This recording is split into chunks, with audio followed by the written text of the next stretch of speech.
नमस्कार, आप देख रहे हैं यूथ लुक। इस वक्त हम सिंघू बॉर्डर पर मौजूद हैं। अंधेरा हो चुका है, व्यवस्थाएं सिमटने लगी हैं, लेकिन जज्बा अभी भी बदस्तूर जारी है। आपका परिचय दे दीजिए सर। जी, मेरा नाम पंकज श्रीवास्तव है, मैं बिहार से हूँ। जी पंकज जी, रात का अंधेरा हो चुका है, इस वक्त भी आप यहाँ मौजूद हैं, क्या कहना चाहेंगे, किस लिए? देखिए, इतिहास गवाह है, जिन्होंने हिंदू धर्म की रक्षा की, गुरु तेग बहादुर जी की बलिदानी, गुरु गोविंद सिंह जी की बलिदानी, आज देश के दलाल मीडिया के भरवे पत्रकारों के द्वारा, भाजपा के आईटी सेल के द्वारा, वो व्हाट्सएप यूनिवर्सिटी वालों के द्वारा जिस तरीके से दुष्प्रचारित किया जा रहा है, आज देश के सामने सच रचना जरूरी है। ये वही कौम के लोग हैं जब देश आज़ादी की लड़ाई लड़ रहा था, 121 लोगों को फांसी पर लटकाया गया, उसमें 93 लोग ने फांसी की फंदे को चूमा था। जब 2600 लोगों को उम्र कैद की सजा दी गई तो 2100 लोगों ने साहस से स्वीकार किया कि वतन आज़ाद होगा। ये उसी कौम के लोग हैं जब गुरु नानक जी समाज में भेदभाव छुआछूत था तो उन्होंने गुरु का लंगर शुरू इसलिए नहीं किया, आज यहाँ भी आप देख रहे होंगे कि कोई अमीर गरीब किसी भी जाति का हो, किसी भी भाषा और प्रांत का हो, एक साथ खाता है, प्यार पनपता है। तो ये मानवता का जो पाठ पढ़ाया, उस कौम के बारे में जिस तरीके से ये लोग दुष्प्रचारित कर रहे, आज बहुत दुख हुआ जब हरियाणा के मुख्यमंत्री खालिस्तानी एंगल ढूंढते हैं, जब 2 कौड़ी का मनोज तिवारी जो 5 रुपए के अंडा के लिए बिग बॉस में छीछा लेदर करता है, महिला का अपमान करता है, जब केंद्रीय मंत्री दानवे बोलता है, चाइना और पाकिस्तान का एंगल ढूंढता है, इसका पाकिस्तानी प्रेम इतना है कि छूटता ही नहीं छूटता है। लाल कृष्ण आडवाणी जी जिन्ना की महिमा मंडन करते, नरेंद्र मोदी जी बिरयानी खाने जाते, साल ओढ़ने जाते।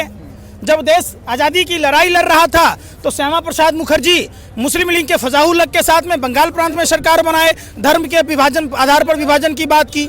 जब भारत छोड़ो आंदोलन 1942 में हुआ तो भारत छोड़ो आंदोलन को कुचलने की बात की। 1943 में मुस्लिम लीग के गुलाम हुसैन अब्दुल्ला खां और जिन्ना के साथ सिंध प्रांत में सरकार बनाई और अखंड भारत को खंड खंड करने का काम किया। तो कौन लोग हैं ये? देश ने देखा है, जब देश आज़ादी की लड़ाई लड़ रहा था, सेलुलर जेल में 80,000 स्वतंत्रता सेनानी बंद थे। एक सावरकर ही ऐसा था जिसको 60 रुपया महीना मिलता था, तो गोरे अंग्रेज के सावरकर का जीजा या फूफा लगता था हैं? एक बात बताइए, जहां चंद कदम की दूरी पर प्रधानमंत्री रहते हैं, कृषि मंत्री रहते हैं, देश के तमाम संवैधानिक संस्थाओं के लोग रहते हैं, तो इनको आने में कितना समय लगता है? पैरों में मेहंदी लगी है, आ जाते। जो रक्षा मंत्री कहते थे कि देश का नेता किसान भाई सड़कों पर है, सुषमा स्वराज जी लोकसभा में बोलती थी कि आड़ती किसानों का ATM होता है, तो आज क्यों नहीं किसानों की बात सुनी जा रही है? क्यों नहीं आया जाता है? क्या देश में नए संसद भवन का शिलान्यास करना जरूरी था, या देश के नेता किसान भाइयों की हालात पूछनी जरूरी थी? वो तो कि बोल आप रहे हैं ना, न्यू इंडिया के लिए न्यू पार्लियामेंट, न्यू इंडिया बता रहे हैं इसको। तो न्यू इंडिया में रहेगा कौन? माने हम लोग पुराने इंडिया के लोग हैं तो हम लोगों को देश से बाहर भूखे मार के भगा दीजिएगा? जानबूझ के कर रहे हैं आप। जब यही बात मैं आपसे पूछना चाह रहा हूँ, कैसा न्यू इंडिया है भाई? जब WHO ने 31 दिसंबर को कहा था कि कोरोना से संक्रमण फैलेगा, तो तारीपार गृह मंत्री दिल्ली चुनाव में पर्चा बांट रहा था, प्रधानमंत्री रैली कर रहे थे, 200 से 300 सांसद चुनाव प्रचार कर रहे थे, ट्रंप की गुलामी की जा रही थी, नमस्ते ट्रंप किया जा रहा था। 23 मार्च तक व्यापम घोटाला वाले आटा चोर कंस मामा की सरकार बनाने के चक्कर में पूरे देश में कोरोना फैला दिया गया। तो क्या आप यही न्यू इंडिया बनाना चाह रहे हैं कि ट्रेनें आपने बंद कर दी, फ्लाइटें आपने बंद कर दी, लोगों को सड़कों पर मरने को मजबूर कर दिया, गर्भवती महिलाएं सड़कों पर बच्चे को जन्म दे रही थी? लोग न्यू इंडिया में सोच रहा था कि कार हवा में उड़ेगी, क्या पता था कि बैल भी छिन जाएगा, बैल बन के चलेगा आदमी है? ये न्यू इंडिया है। इतनी शिकायत है तो मोदी जी की बहुमत कैसे आ रही है बार बार? अभी राजस्थान जीत गए दोबारा। आप ये मोबाइल से वीडियो रिकॉर्ड कर रहे हैं ना, आप यहीं से सैटेलाइट को कंट्रोल करते हैं ना, तो EVM नहीं होता है। अमेरिका, जर्मनी, इंग्लैंड जैसे देश में, पूरे विश्व में 120 देशों में EVM पर बैन है, तो भारत में क्यों नहीं बैन है? जिसने बनाया उसने बैन किया। अभी हैदराबाद में क्या हुआ? वहाँ तो बैलेट से हुआ चुनाव है। सुनिए ना बात, जो बात आप लोग कह रहे हैं ना, आधुनिक भारत में जो ये चल रहा है नफरत की राजनीति, आप इसका हवाला सब जगह मत दीजिए। आप लोग भाजपा की तरह, आप एक बात बताइए, ये जो कृषि काला कानून पास हुआ है क्या सही हुआ है? जमाखोरों पर जो कानून था जिसको रद्द किया गया है, क्या ये सही किया गया है? आप एक बार बता दो दर्शकों को क्या क्या कमी इस कानून में है। बहुत सारी खामियां हैं। हाँ, एक बार बता दीजिए। खामियां तो सबसे पहले 103 साल पहले राष्ट्रपिता महात्मा गांधी ने कॉन्ट्रैक्ट फार्मिंग की बात की थी, जो विरोध किया था, फिर से दोबारा लागू किया गया। जो प्रधानमंत्री जी कहते हैं आप एसडीएम के यहाँ, डीएम के यहाँ जाके कंप्लेन कर सकते हैं, जब देश में जिस जनता से लोग वोट लेके नेता बना है, जब उसके पास हम नहीं जा सकते हैं, जब हम अपने थानेदार के यहाँ एफआईआर दर्ज नहीं करा सकते हैं, तो उस देश में कहाँ एसडीएम के यहाँ कार्रवाई हो सकती है? सो बताइए। और बताइए क्या कमी है इसमें? बटाईदारों के लिए है कोई कानून? इसमें कुछ है नियम? जो 3 काला कानून है, जमाखोरी जब समाप्त हो जाएगा तो जो पूंजीपति है, जब अनाज का जब हमारा पैदावार होगा वो सस्ता कर देगा, फिर वो महंगा कर देगा। आप सपोज दैट एक बात देखिए कि जब 5 रुपये किलो आलू होता है तब भी 10 रुपये में चिप्स बिकता है, उसके लिए मूल्य निर्धारण है। लेकिन हम किसानों के लिए क्या मूल्य निर्धारण है? जब आज 50 रुपये किलो आलू बिक रहा, फिर भी आज 10 रुपये का चिप्स बिक रहा, तो कितनी मार्जिन की बात है? तो आप ये बताइए कि जैसे बिहार में एपीएमसी एक्ट के तहत बाजार समितियां खत्म कर दी गई, तो वहाँ किसानों के साथ इतना बुरा हुआ कि लोग अपने अनाज को बेचे कहाँ? तो जब बिहार जैसे राज्य में जहाँ इनके 39 सांसद हैं, बिहार में हर साल बाढ़ आती है कोसी, कमला, गंडक, बागमती, महानंदा नदियों पर, तो वहाँ डैम की बात तो प्रधानमंत्री किए नहीं। किसानों की आय दुगुनी कब होती? जब आप पेट्रोलियम पदार्थों से दाम कम करते, तो वो दाम तो आपने कम किया नहीं। प्रधानमंत्री जी कहते हैं इंटरनेशनल मार्केट में किसान अनाज बेच सकता है।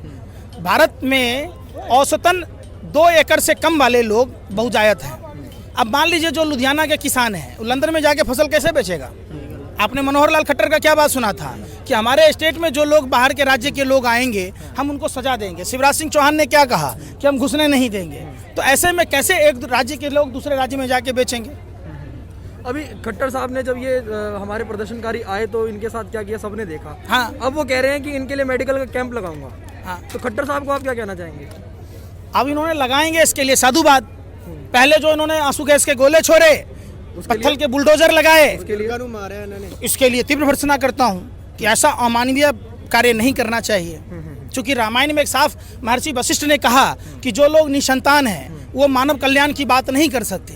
दूसरी बात गीता में है कि प्रभु श्री कृष्ण कहते हैं महादेवी से, हे महादेवी, किसान जो है वो ईश्वर का सहायक होता है, किसान जो है राजा से बड़ा होता है। राजा सिर्फ अपने राज्य का पालक होता है, लेकिन किसान पूरी मानवता का पालक है। तो आप मेरे को एक बात बताओ, अब सरकार कह रही है कि हम नेगोशिएशन को तैयार है, कल प्रपोजल भी भेजा है, तो अब आगे कैसे चला जाएगा? अगर 1% भी किसान नहीं झुकेगा तो आपको क्या लगता है क्या होएगा आगे? किसान क्यों झुकेगा आप बताइए ना। आप हमको आप बताइए। इसमें निगोशिएशन की जरूरत ही क्या है? सीधी सी बात आती है कि सरकार वो कानून वापस ले ले। सरकार कानून वापस इसलिए नहीं ले रही है क्योंकि अंबानी अडानी के हाथों में जो दलाली चल रही है, ये दलाली खत्म कैसे करेगी? एक बात बताइए ना, भाजपा के जो देश भर में 100 से 1000 कार्यालय बने हैं, 5 स्टार होटल, ये पैसे कहाँ से आए, किसने दिए? सवाल उठता है ना। जब देश में सब कुछ नुकसान हो रहा है, रेलवे घाटे में जा रहा है, तमाम संपत्तियां बेच दी, ये सब पैसा गया कहाँ? आप बात नहीं समझिए। ये MS गुरु गोवलकर इनका जो है RSS का द्वितीय गुरु था, उसकी किताब है वी आर आवर नेशनहुड। उसके 147वें 45वें पेज में पढ़िएगा, 95% लोगों को गरीब बनाने की बात है। आज देश में पैसा कहाँ से आ गया भैया कि आप नया संसद भवन बना रहे? देश में पैसा अब कहाँ से आ गया जब आप विशेष विमान ला रहे? आप मजदूरों के लिए घर तक जाने के लिए ट्रेन की व्यवस्था करने में आपको दिक्कत थी, किसानों को देने के लिए आपके पास पैसा नहीं है। अडानी अंबानी को कब आप लोन देते हैं, कब उसके पैसे को NPA में डाल देते हैं, पता ही नहीं चलता है।